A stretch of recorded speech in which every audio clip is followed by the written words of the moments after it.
Bonjour tout le monde! Dans cette vidéo, je vais vous parler du café. Eh oui, hein, tout le monde me dit « Oh my God, moi j'aime ça, boire mon café, Nadine, j'aime ça. » Puis j'en bois juste un ou deux par jour. Donc calculez, mettons, disons 2 par jour. Ça fait 14 par semaine, ça fait 28 aux 2 semaines et ça fait un total de 56 cafés à la fin du mois. Donc le petit café se transforme en une dépendance, en fait, et la personne n'arrive plus à arrêter le café parce que sinon, ça va engendrer certains symptômes, dont le mal de tête, l'irritabilité, bref, toujours les mêmes symptômes, déshydratation, etc. Donc, moi, ce que je vous conseille, c'est pas d'arrêter complètement le café, c'est d'en boire ici et là de temps en temps. Un bon café le samedi matin, c'est bon. Un bon café ici et là, aux 2 semaines, aux semaines.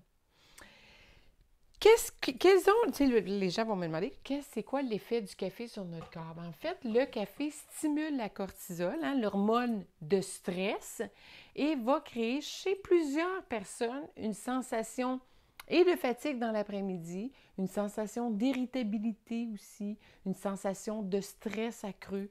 Le café va avoir une action acidifiante sur le tube digestif, créant ici ou favorisant les effets d'une mauvaise digestion, dont les brûlements d'estomac, le reflux gastrique, les ballonnements, tout ça, le café peut créer ça.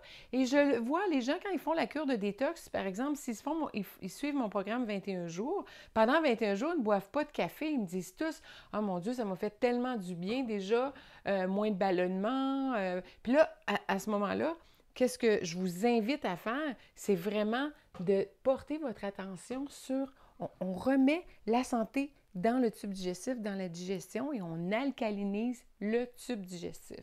Donc, vous allez me dire, oui, mais Nadine, par quoi je peux remplacer le café? Parce que, ah oui, c'est vrai, je voulais vous parler. Chez les femmes ménopausées, bien sûr, la consommation de café va aggraver les symptômes de chaleur. C'est sûr et certain. Et va également stimuler les fringales. On va être porté plus souvent, parce qu'il y a une action sur notre glycémie, et on va être porté à vouloir grignoter ici et là. Donc, raison de plus pour pas arrêter le café, mais diminuer le café.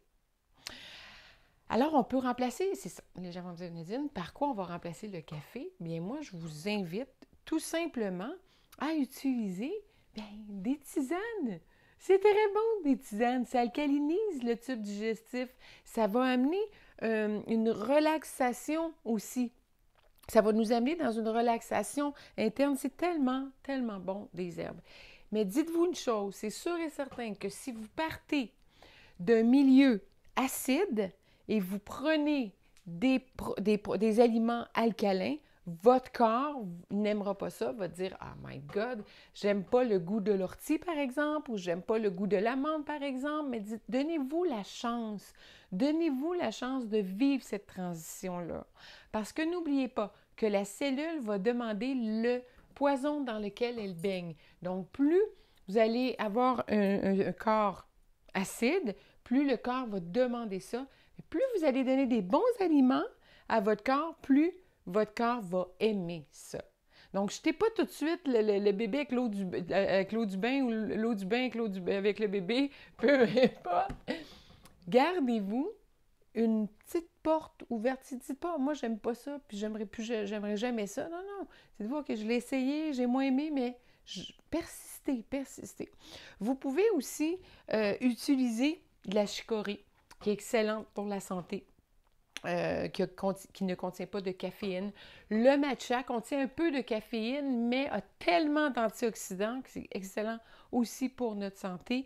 Vous pouvez utiliser, peu importe, des tisanes.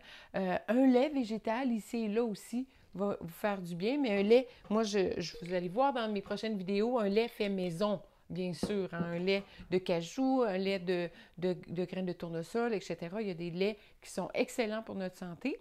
Donc, je vous invite aussi à vous les fabriquer. Ou sinon, un bon verre d'eau, n'est-ce pas? Un bon verre d'eau, tout simplement.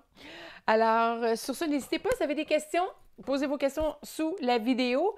Je vous souhaite bien sûr une excellente santé et à la prochaine. Ciao, ciao!